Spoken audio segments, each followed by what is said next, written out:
or seek revenge. That's God's problem. That's God's job. The Christian should never stand upon the legal rights or on any other rights that he may believe himself to possess. Also, the Christian should never think of his rights to do as he likes, but always of his duty to be of help to others. It's not always what I like to do and how I like to do it, but how can I be of help to someone else as I'm going through life?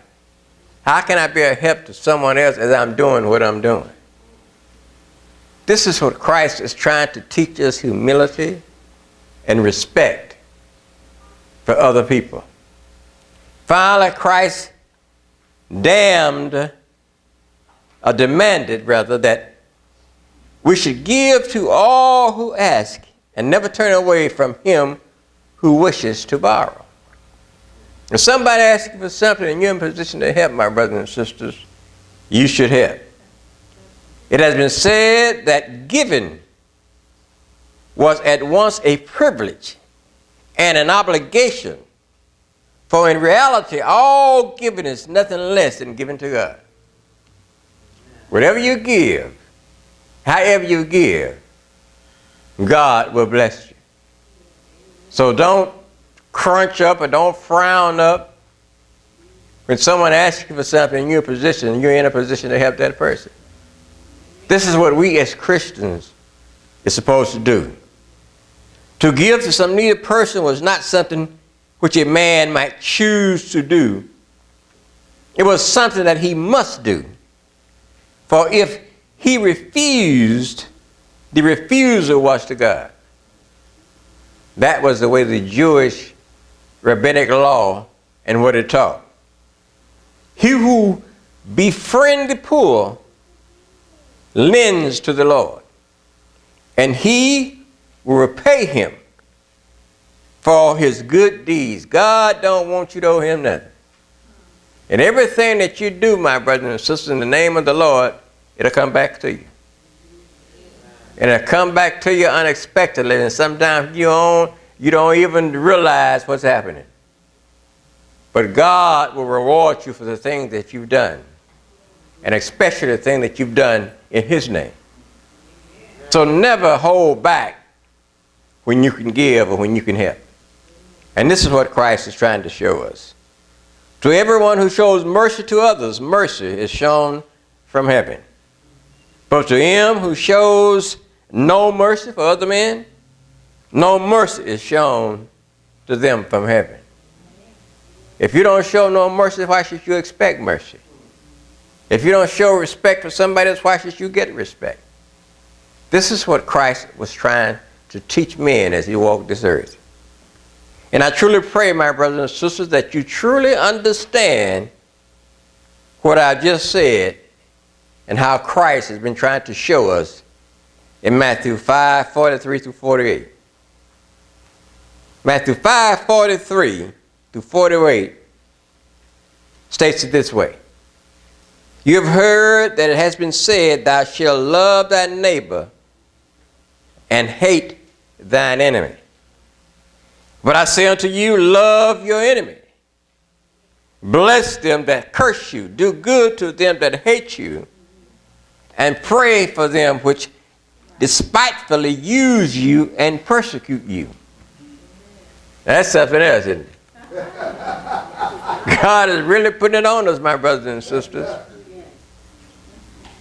That ye may be the children of your Father which be in heaven, for he maketh his sun to rise on the evil and on the good, and sendeth rain on the just and on the unjust. For if you love them which love you, what reward have ye? Do not even the publicans do the same? And if ye salute your brethren only, what do ye more than others? Do not even the publicans so do the same? Be ye therefore perfect, even to your Father which is in heaven is perfect.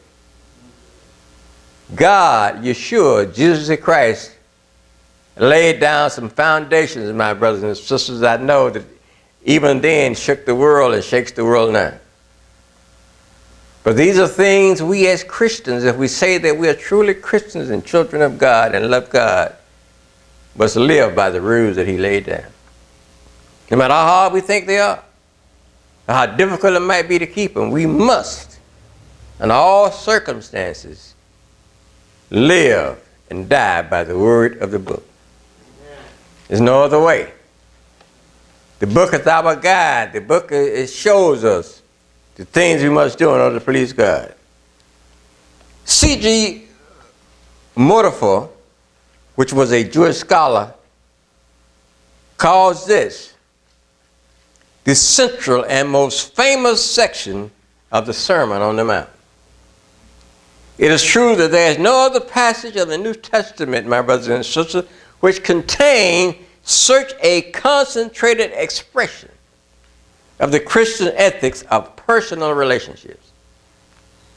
To the ordinary person, this passage describes essential Christianity, and it describes it in action. It describes it even the person who never darkened the door of a church knows that Jesus said this. And that any other and often condemns the professing Christian for failing to show or to live by this commandment. We must, as Christians, live and die by the word. When we study the passage, or when we study this passage, my brothers and sisters, we must first of all try to find out what Christ was really saying and what he was demanding of his followers. Because sometimes it's more to what Christ said than meets the eye. And this is why we got to dissect and take Scripture and tear it apart and really get the true meaning of what has been said. We can't just read over it and let it go at that. That's why it's good to be able to research and go through books and go through other outside materials and compare them with what the Word is saying. Because sometimes it'll give you a better understanding of what the Word is saying. If we try to live this out, we must first of all be quite clear on what is being asked of us. What does Christ mean when he say love your enemies? What does he actually mean when he say love your enemy? Does it mean exactly what it says? See, this is what you got to research and find out. And this is what I found out. Now in Greek, it is a language which is rich in synonyms. Its words often have shades of meaning which English words does not possess. And this is what we got to understand. In Greek, there are 4 different words, and we was talking about this the other day to one of the members. There's 4 different words for this word love. Love. See, we get love mixed up. Number 1, love storage. There's a love which refers to families. How I love my family, which is one type of love. Because how you love your family is different than how you love your spouse or wife or husband.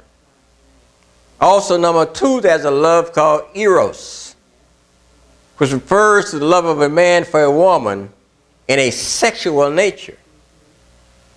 That's a different type of love. Number 3, there's a love called philia in Greek, which means real love and affection. And number 4, that's what we call, and we've all heard of this, the agape love. The agape type of love, which means that no matter what that person does to us, we will never show any bitterness